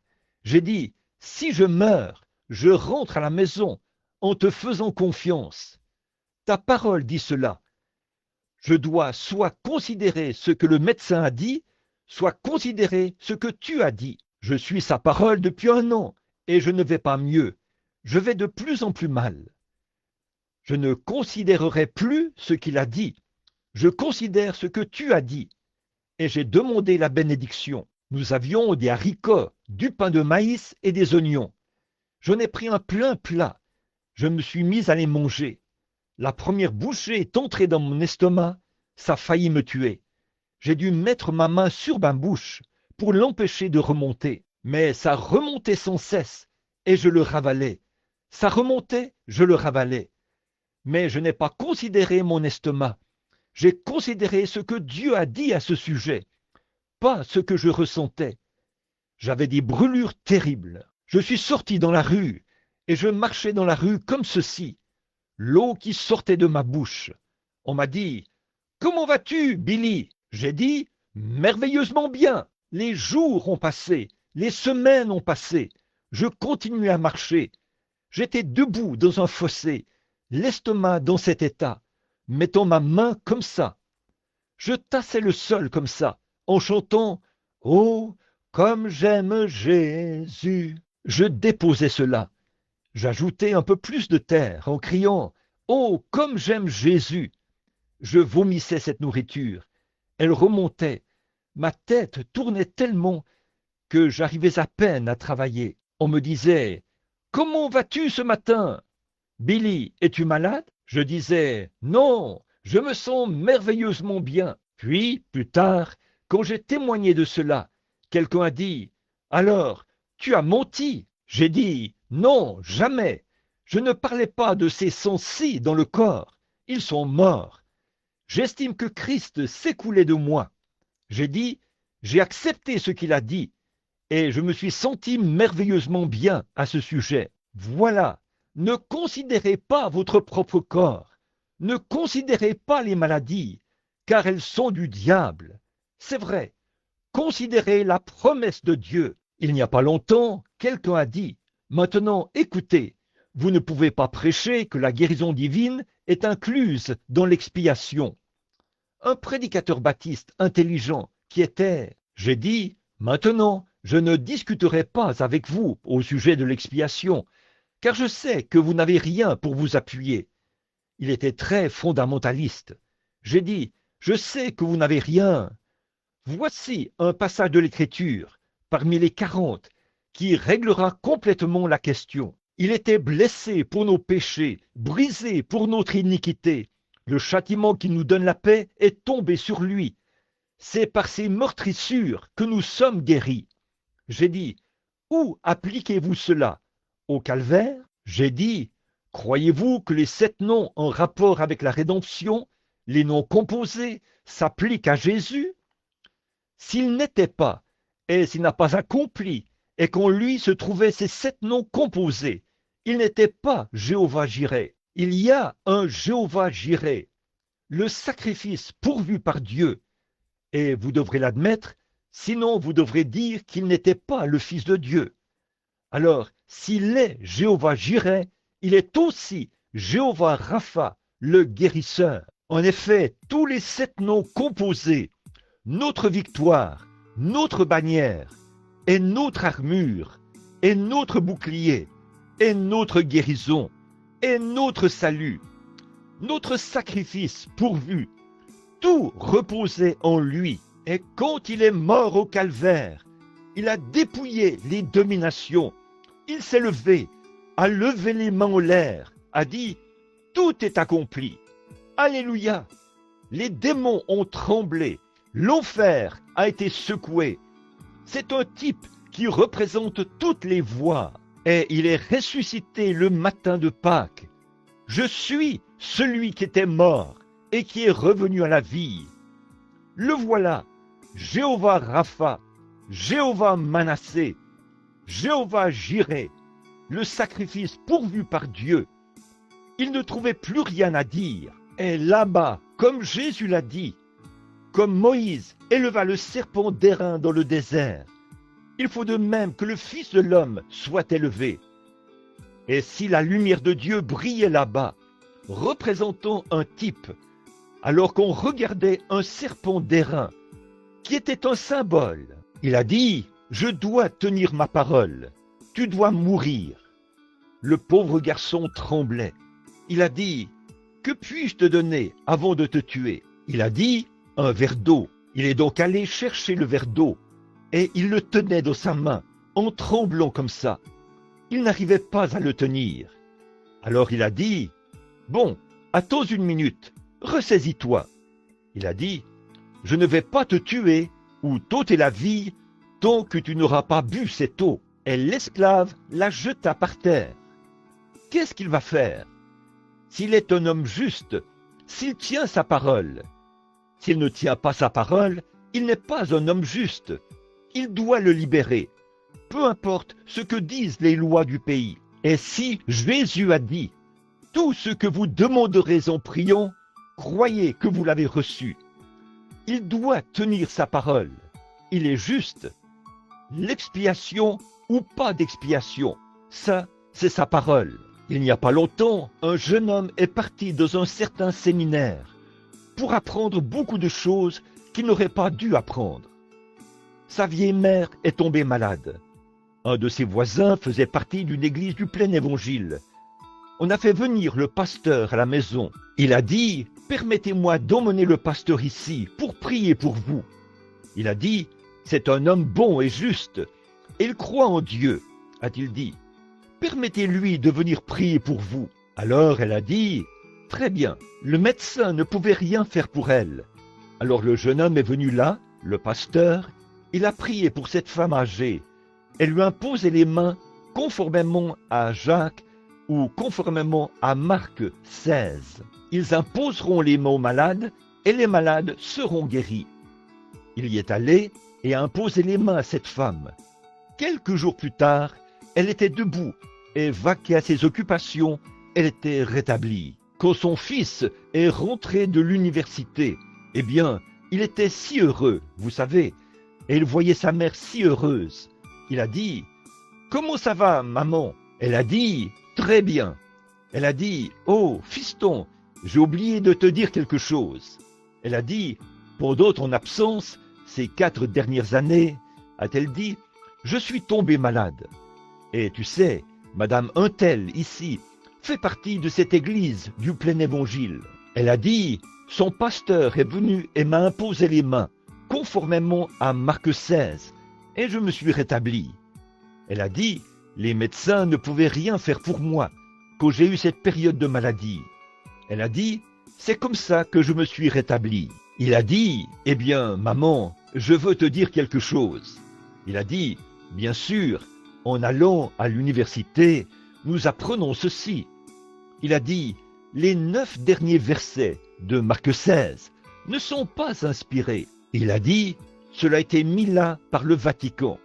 Il a dit, il n'y a rien dans l'histoire qui dit que cette parole-là est inspirée. Et la petite femme a dit, gloire à Dieu, gloire à Dieu. Il a dit, qu'est-ce qui te prend, maman? Elle a dit, si Dieu a pu me guérir avec des paroles qui ne sont pas inspirées, que pourrait-il faire avec celles qui sont inspirées? Voilà. S'il pouvait faire cela avec des paroles non inspirées, que ferait-il avec celles qui sont inspirées? Alors qu'il y a 600 et quelques promesses qui s'appliquent à l'Église dans les derniers jours, que ces choses se produiront et que sa puissance reste la même. Jésus-Christ, le même hier, aujourd'hui et éternellement. Tout ce que vous demanderez en priant, croyez que vous l'avez reçu. Si vous demeurez en moi et que ma parole demeure en vous, demandez ce que vous voudrez, et cela vous sera accordé. Vous ferez, vous aussi, les choses que je fais, de plus grandes, quand je m'en irai à mon Père. Voici, je suis avec vous tous les jours jusqu'à la fin du monde. Là où 2 ou 3 sont assemblés en mon nom et s'accordent pour demander une chose quelconque, elle leur sera accordée. N'y pensez plus, frères. C'est la volonté de Dieu de le faire. Oui, c'est seulement Satan qui vous vole. Croyez-le, et qui, contre espérance, crut avec espérance, pour être père de plusieurs nations. Selon ce qui était dit, ainsi sera ta semence. Et n'étant pas faible dans la foi, il n'eut pas égard à son propre corps déjà amorti, pas les circonstances, pas ce que quelqu'un d'autre a dit. Qu'en est-il si quelqu'un d'autre meurt, quand vous, vous êtes atteint de la même chose? Ne considérez pas cela, vous voyez, âgé qu'il était d'environ 100 ans, ni l'état de mort du sein de Sarah. Elle était incluse dans cela. Dieu n'a jamais donné la promesse à Sarah. Il a donné la promesse à Abraham. Mais Sarah était incluse. Il a fait la promesse en Jésus-Christ. Et j'étais inclus en lui. Vous l'étiez aussi. Voyez? Et il ne forma point de doute sur la promesse de Dieu par incrédulité. Mais il fut fortifié dans la foi, donnant gloire à Dieu, et étant pleinement persuadé que ce qu'il a promis, il est aussi puissant pour l'accomplir. C'est pourquoi aussi cela lui était compté à justice. Or, ce n'est pas pour lui seul qu'il était écrit que cela n'a été compté qu'à lui, mais aussi pour nous, à qui il sera compté, à nous qui croyons en celui qui a ressuscité d'entre les morts, Jésus notre Seigneur, lequel a été livré pour notre faute et a été ressuscité pour notre justification. Oh frère, c'est juste, je peux juste frapper le diable en pleine figure avec ça. 365 jours par année, vous voyez. Tu es un menteur. Voilà la parole. Je suis guéri. Si quelqu'un vient vous voir et vous impute une chose, si quelqu'un venait ici et vous donne un remède ou quelque chose du genre, et que cela vous rétablisse, cela ne vous inspire pas. Mais voici ce qu'il en est. Celui qui croit. Je suis guéri maintenant. Si Dieu descendait me guérir de façon indéniable, directement par un miracle, ce ne serait pas aussi glorieux que si je pouvais voir la promesse de Dieu et la recevoir dans mon cœur. Mais il fut fortifié dans la foi, pouvoir donner gloire à Dieu. Jésus me guérit pas aussi glorieux que si je pouvais voir sa parole. Elle est dans mon cœur. Il intercède pour moi en ce moment auprès du Père. Je me rétablirai. Voilà ce que Dieu aime. Appuyez-vous fermement sur sa parole et dites, elle est la recevoir dans mon... Il me guérit en ce moment. Tous les jours, c'était la femme qui avait le goitre. Je peux le voir. Je lui ai simplement donné quelque chose à faire. Alors, n'en voulait pas du tout. Mais elle était heureuse. Elle a dit, oh, regardez, regardez. Et le lendemain, c'était à peu près long comme ça. Puis, le lendemain, à peu près comme ça. Elle a rassemblé tout ça. Elle a dit, ça ne peut pas être faux. Vous voyez, c'est ça. Quand Élie avait fermé les cieux pour qu'il ne pleuve pas pendant 3 ans, Élie a fait cela, qu'il ne pleuve pas pendant 3 ans et 6 mois. Et quand il a mis sa tête entre ses petits genoux maigres, probablement que s'il venait à votre porte ce matin, vous le chasseriez. Les cheveux tout ébouriffés, comme je ne sais quoi. Un petit morceau de peau de mouton enroulé autour de lui, comme ceci. Une cruche d'huile et un bâton. Et le voilà qui arrive. Ce crâne chauve qui luit. Il se tenait là. Il s'est agenouillé, a mis la tête entre ses genoux et il a prié. Ô Dieu, les ennuis sont maintenant écartés du chemin. Israël s'est repenti. Viens, Seigneur, et envoie-leur la pluie, comme cette femme l'autre jour, quand elle a été libérée du péché. J'ai dit, Satan, tu ne peux pas la retenir. Non, monsieur, c'est ça. Viens, Seigneur. Très bien, les ennuis ont disparu. Il a prié 6 fois. Il est redescendu. Cela ne l'a pas arrêté. Il a continué à prier. C'est vrai. Puis, au bout d'un moment, Géasi, son serviteur, est monté et a regardé. Et il est revenu. Il a dit, « Oh, je vois un petit nuage de la taille d'une main d'homme. » Eh bien, les cieux, ils n'avaient pas plu depuis 3 ans et 6 mois. Ils étaient d'airain.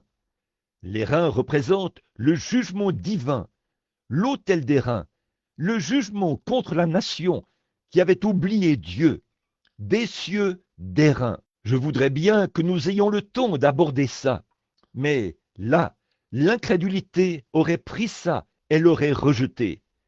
Eh bien, si c'est tout ce que tu peux m'envoyer? Oui, mais qu'est-ce qu'Élie a vu quand il a vu la toute première roue tourner? Oh là là! Il a dit, j'entends un bruit qui annonce une abondance de pluie. Aucun nuage plus gros que ça, comment cela pourrait-il arroser une nation? Eh bien, si le nuage est tellement, il fait tellement chaud dans ces cieux que ça se serait vaporisé. La vapeur serait disparue vite comme ça. Mais dès qu'Élie a vu le premier signe, la première toute petite action, il a dit, j'entends un bruit qui annonce une abondance de pluie. Alors que ce n'était qu'un nuage gros comme ça. Frère, je crois que, en ce moment même, à cette minute même, que la puissance du Saint-Esprit qui est dans cette pièce pour rafraîchir tous les malades ici, si vous pouvez sentir le nuage de la taille d'une main d'homme, criez et hurlez, j'entends un bruit de parfaite guérison. Dieu doit le faire. N'allez pas rejeter ça et dire, eh bien, je n'ai rien reçu.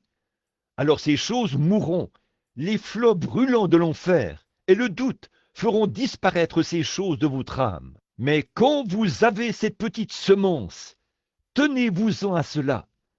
Ce n'est pas comme le rocher de Gibraltar, c'est comme le rocher des âges.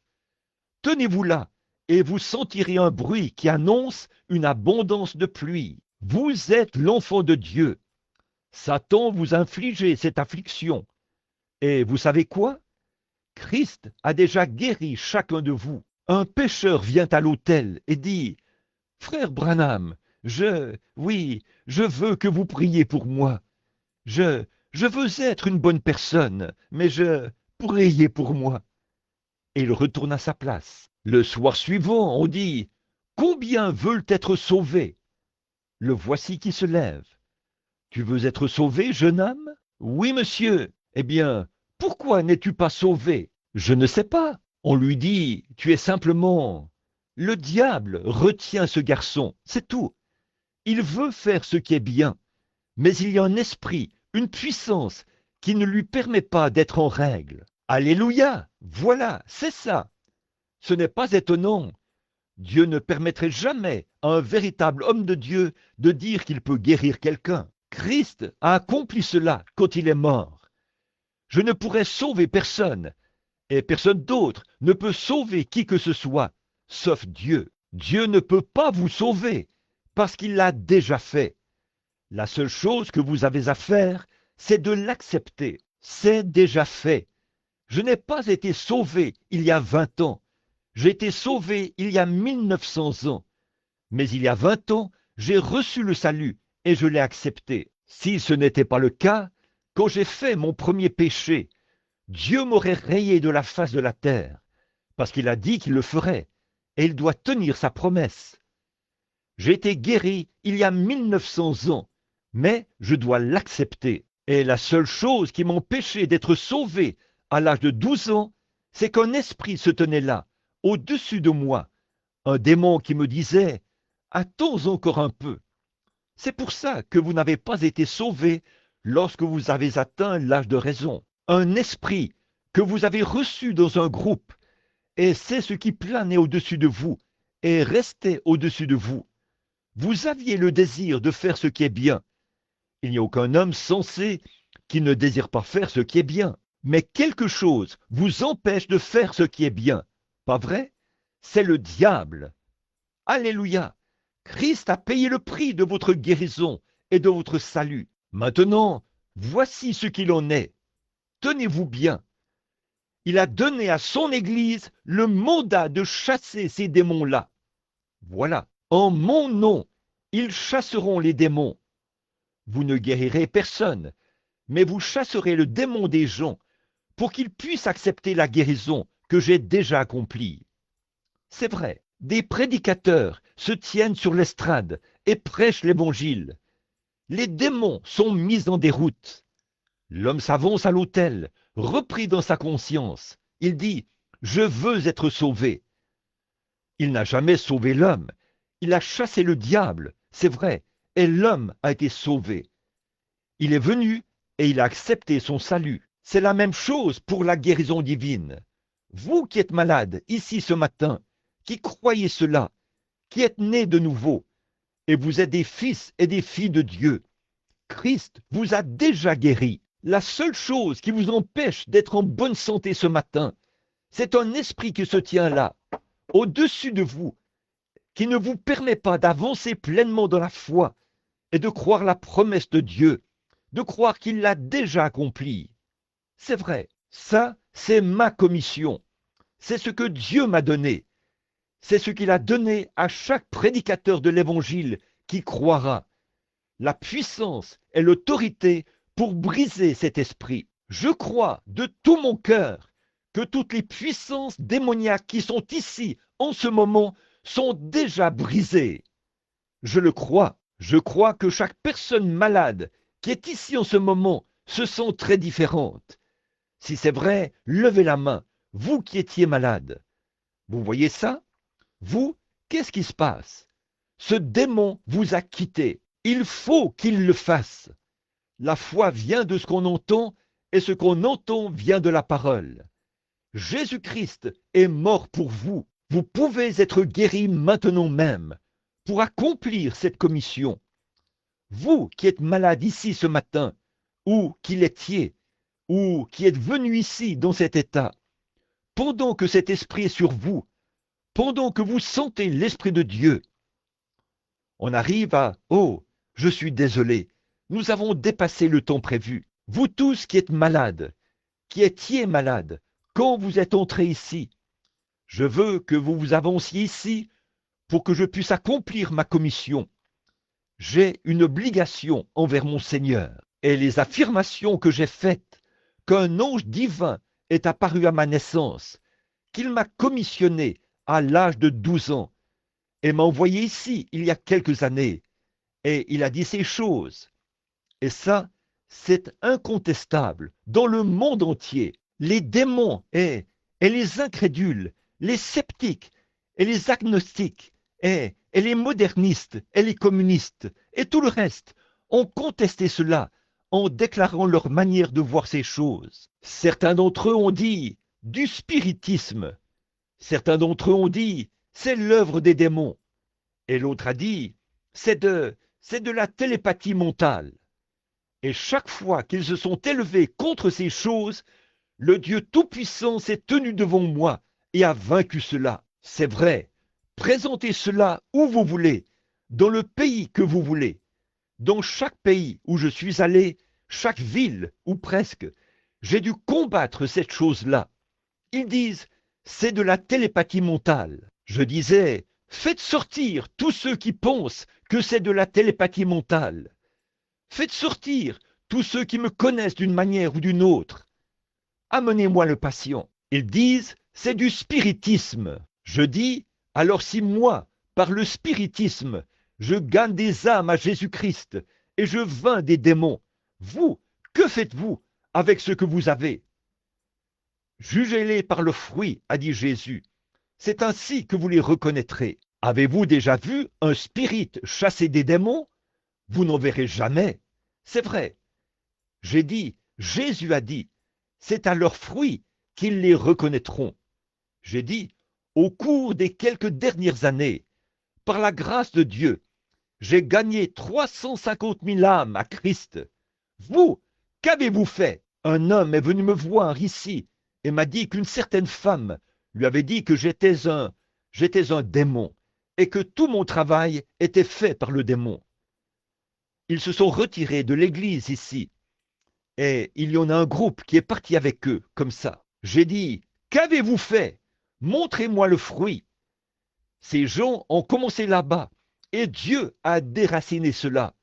Il a dit, tout sarment que notre Père céleste n'a pas planté sera déraciné. Quand j'ai fait construire ce tabernacle au coin de la rue et que je me suis agenouillé ici sur un tas de datura et de roseaux qui étaient ici, et ici, derrière cette chaire ce matin, alors qu'ici c'était un étang, Dieu a dit, je le bénirai. Là, de faux prophètes se sont élevés. Ils ont dit, j'ai vu des automobiles entrer et sortir, et j'ai vu les pierres se détacher les unes des autres.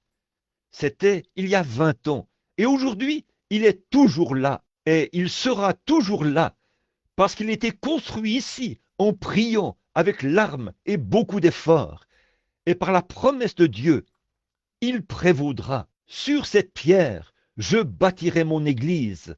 Les portes du séjour des morts ne prévaudront point contre elle. Voilà. Oui, monsieur, ne prêtez pas attention à ce qu'ils disent. J'ai appris ma leçon quant à écouter des gens qui ne savent pas de quoi ils parlent. J'écoute une seule personne, c'est le Dieu Tout-Puissant. Jésus a dit, dès à présent, vous demandez en mon nom, demandez au Père en mon nom, et vous le recevrez. Je le crois. Une fois, à Arlington, au Texas, c'est ce que j'essayais de ne pas mentionner. Ça brûle dans mon cœur. Ils sont venus là, et je l'ai dans mon... Non, c'est dans mon petit carnet, cette chose. Ils ont dit que que le FBI était là pour me démasquer, que j'étais un démon. Et des ministres, un groupe d'entre eux là-bas, de quelque part au nord de Houston, là-bas. Je vais donner le nom de l'endroit dans un instant. Ils ont distribué une grande quantité de pamphlets et les faisaient circuler là-bas, comme ça, partout dans le bâtiment. Et on y disait que j'étais Simon le magicien, que je chassais les démons comme Simon le magicien. Je pratiquais la sorcellerie. Alors, ce soir-là, là-bas, il y avait eu quelques jeunes filles qui avaient été guéries. Elles sont venues me voir en pleurant et tout. Elles ont dit, eh bien, vous devriez... J'ai dit, elles ont dit qu'elles rentraient chez elles. Elles avaient peur. Elles ont dit, le FBI va venir vous chercher, frère Branham. Et cette jeune fille a retrouvé la raison quand vous avez eu cette vision à son sujet. Et elle a dit, j'ai mal agi. Peut-être que c'est moi qui ai causé les ennuis. J'ai dit, oh, vous avez peur. J'ai dit, vous avez vu Dieu le guérisseur, n'est-ce pas? J'ai dit, regardez-le comme un guerrier. Observez-le au combat. Voyez comme il est grand. Voyez combien Dieu est grand en tant que guerrier au combat. Ce soir-là, je suis sorti et j'ai dit, tous les associés ici, dans ma campagne, M. Baxter, mon frère, et les deux jeunes filles qui ont été guéries, et ceux que ce ministre a dit aujourd'hui faisaient partie des associés. Je veux que vous sortiez du bâtiment. Ils sont sortis du bâtiment. J'ai dit, bon, j'ai ici un bout de papier que le concierge du bâtiment est allé ramasser. Il en a ramassé des milliers qui étaient placés sur des voitures. Il a embauché de jeunes Mexicains pour aller les ramasser. J'ai dit, j'ai ici un petit papier ce soir qui dit que je suis Simon le magicien et que je serai démasqué par le FBI ici ce soir. J'ai dit, très bien, FBI, je suis sur l'estrade au nom du Seigneur Jésus-Christ. Montez sur l'estrade maintenant et démasquez-moi. J'ai dit, si je fais quoi que ce soit en dehors de la Bible du Dieu Tout-Puissant, venez ici et démasquez-moi. J'ai dit, où êtes-vous? Des milliers de personnes étaient assises là, et tout le monde pleurait. J'ai dit, j'attends le FBI. D'après votre pamphlet ici, vous alliez me démasquer ce soir. À ce moment-là, j'ai attendu quelques minutes, et j'ai senti cet esprit quelque part, là. J'ai dit, ce n'était pas le FBI. Je ne suis pas un criminel. J'ai dit, chaque fois qu'un agent du FBI est venu à une de mes réunions, il a été sauvé. Leur chef a été sauvé lors d'une de mes réunions, le capitaine Al-Farrar. J'ai dit, personne du FBI ne fait une chose comme ça. J'ai dit, ce dont il s'agit, ce sont deux prédicateurs rétrogrades. J'ai regardé, et suspendu là-bas, il y avait une grande chose noire qui était suspendue au-dessus de l'auditoire. J'ai vu cela se déplacer en montant au deuxième balcon, comme ceci. J'ai dit, juste là, assis, l'un porte un complet blanc, l'autre porte un complet gris, et ils se sont penchés comme ça. J'ai dit, ne vous penchez pas. Je pensais que vous alliez me démasquer. Vous avez l'air de quelqu'un d'autre. J'ai dit, vous êtes deux prédicateurs rétrogrades. Vous n'avez rien à faire avec ça. Et j'ai dit, maintenant, si je suis Simon le magicien et que je chasse les démons par la sorcellerie, comme vous dites que je le fais, et que vous êtes saint et juste en Dieu, descendez sur l'estrade. Si je suis Simon le magicien, je tomberai mort. Si vous êtes Simon, si vous êtes ceux qui ont tort, vous tomberez mort. Venez maintenant, nous allons voir qui a raison. C'est vrai, mettez-les au défi.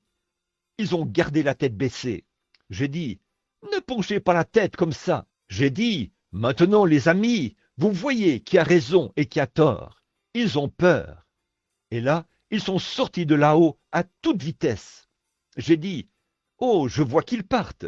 Peut-être qu'ils descendent et viennent ici. Et là, ils sont sortis du bâtiment à toute vitesse, en descendant les marches. Je me suis tenu là et j'ai attendu. J'ai dit, maintenant, nous allons voir. Qu'ils viennent sur l'estrade. Que Dieu montre qui est qui. C'est vrai, j'ai dit, si je suis faux, alors Dieu montrera que c'est faux. Si je suis dans le vrai, Dieu rendra toujours témoignage de ce qui est vrai. Comme à Houston, quand ce prédicateur baptiste a dit que j'étais un démon et tout. Et vous voyez ce qui est arrivé quand l'ange du Seigneur est descendu. Maintenant, savez-vous ce qui est arrivé? On n'a plus jamais entendu parler de ces ministres. Ce soir-là, le Seigneur a remporté là-bas une victoire dont on parle encore à Harlingen. Voyez, moi l'Éternel, je l'ai plantée, je l'arroserai jour et nuit, de peur qu'on ne la ravisse de ma main. Avancez-vous les frères. Pouvez-vous venir vous occuper du piano tout de suite? Que les malades, ou ceux qui sont malades, s'avancent rapidement autour de l'autel maintenant. Il ne nous reste qu'une dizaine de minutes, et nous allons vous libérer de toute puissance démoniaque qui est autour de vous, au nom du Seigneur Jésus. Je leur donne mon nom et mon autorité. J'essaie ceci parce que je crois que Dieu m'a mandaté à le faire. J'y crois. Si seulement je peux amener les gens à y croire. Alors, si ceci ne réussit pas, alors je crois que le Seigneur, j'ai une toison devant lui. Je recommencerai à utiliser les visions, juste une, deux ou trois, ou le nombre de personnes que je peux atteindre par soir. Vous avez assisté à mes réunions, chacun de vous. Vous n'avez jamais vu une seule fois où ce n'était pas parfait. Cela vous dira où est votre péché. C'est la seule chose que cela peut faire. La guérison vous appartient déjà. Tout ce qu'il y a, alors, c'est le péché. Peut-être que c'est quelque chose que vous faites dans votre vie qui n'est pas bien, ou qu'un démon se tient au-dessus de vous, qu'il ne vous laisse pas croire. Maintenant, vous savez, si ce n'est pas le cas, Jésus a dit quelque chose de faux. Tout est possible à celui qui croit. Pas vrai? Alors, c'est de vous qu'il s'agit. C'est en vous, pas en Dieu. Si je disais ici, si je disais, il y a ici, si vous voulez, avez besoin d'un billet d'1 $. Je pense que j'en ai un. Très bien. S'il y a un billet d'1 $, c'est déjà mis à la disposition de l'homme dans le besoin. Si c'est le cas, c'est à vous. Si vous voulez bien venir le chercher. Je n'ai pas besoin d'en faire plus. Je l'ai déposé là. Pas vrai? Eh bien, Jésus, quand il est mort, il vous a guéri. Il a été blessé pour vos péchés. C'est par ses meurtrissures que vous avez été guéris au passé. C'est à vous de décider maintenant. Venez le chercher. Il est à vous. Je crois. En mon nom, ils chasseront les démons. Je crois cela. Il m'a permis de le faire avant, et je crois qu'il va me permettre de le faire ce matin. Croyez-vous cela? Très bien. Que la rangée ici se déplace de ce côté-ci, vous tous là-bas, pour que je puisse prier. Et quand je prierai et que je chasserai le mauvais esprit, alors les gens pourront retourner à leur place en longeant ce mur. Si vous le voulez bien, vous les gens, avancez-vous dans cette direction-ci. Maintenant, regardez ici. À quoi ça sert de prendre les choses à la légère et de croire à moitié? Où est cette dame qui était dans ce fauteuil roulant? Vous, madame, quoi? À quoi ça sert de rester assise là? Jésus-Christ vous a guéri. Certainement qu'il l'a fait. Je l'ai vu emmener une femme tout à l'heure. Je crois que c'est l'homme qui se tient là qui l'a emmenée. Peut-être que c'est sa femme. Elle est infirme ou quelque chose comme ça. Madame, Vous n'avez pas besoin de rester dans cet état-là. Une dame a dit qu'elle avait une petite fille ici, un petit enfant, qu'il y avait quelque chose qui n'allait pas chez elle. Et il y a toutes sortes de maladies et tout, des sourds, des muets et des aveugles, et quoi encore. Il n'y a aucune raison d'être comme ça. Courbons la tête. Je veux que vous croyiez. Ô Dieu, notre Père céleste, je viens vers toi ce matin en tant que ton serviteur. Seigneur, j'ai prêché la parole. C'est ta parole. Ce n'est pas la mienne. Et je sais que tu es ici pour guérir les gens et les rétablir. Je crois que tu le feras, Dieu bien-aimé. Et je te prie d'avoir miséricorde. Seigneur, nous sommes conscients que ces visions, la seule chose qu'elles peuvent faire, c'est de révéler les péchés des gens. Mais Seigneur Dieu, puisse le Saint-Esprit faire cela maintenant même. Puisse-t-il révéler dans chaque cœur l'entrave. S'il y a un péché dans leur vie, alors puisse ce péché être pardonné maintenant même.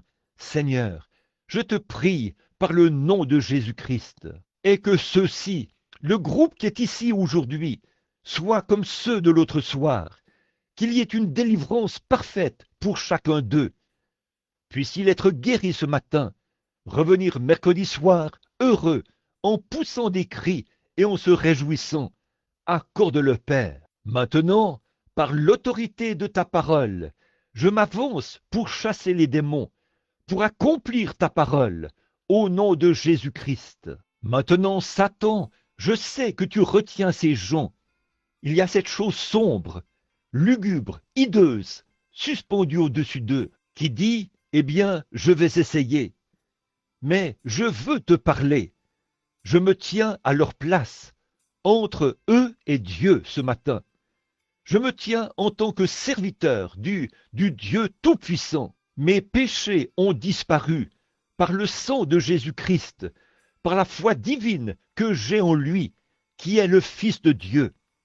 J'affirme, et la Bible l'affirme la première, et je parle comme la Bible, qu'il t'a dépouillé au calvaire de toutes les puissances que tu as jamais eues. Et la Bible affirme que ses disciples doivent mener à bien cette commission qu'il avait ici sur terre jusqu'à la fin de l'âge. Et je suis son disciple. C'est pourquoi je viens ce matin en tant que représentant, un représentant de Jésus-Christ, en son absence. Je suis envoyé à sa place, et chaque fois que je l'invoquerai sur une personne, ta puissance sera brisée, et la personne sera libérée, repartira d'ici et sera rétablie. Je te défie au nom de Jésus-Christ. C'est par son sang que je me tiens ici, et quitte chaque personne à qui j'imposerai les mains, pas par ma sainteté, pas par mon nom, car mon nom ne veut rien dire pour toi. Ma sainteté ne veut rien dire. Je n'en ai aucune. Là, tu ne reconnaîtras pas mon nom, mais tu reconnaîtras Jésus, et tu sortiras. Et c'est à toi que je parle. Je vais maintenant lancer un défi. Et si tu essayes de retenir l'une de ces personnes, que la malédiction de Dieu vienne sur toi. Puisses-tu sortir, retirer ta main de sur ces chrétiens, ta main sale qui rend malade, qui afflige et handicape ces gens, qui les rend malades et leur donne des maladies. Retire ta main au nom de Jésus-Christ.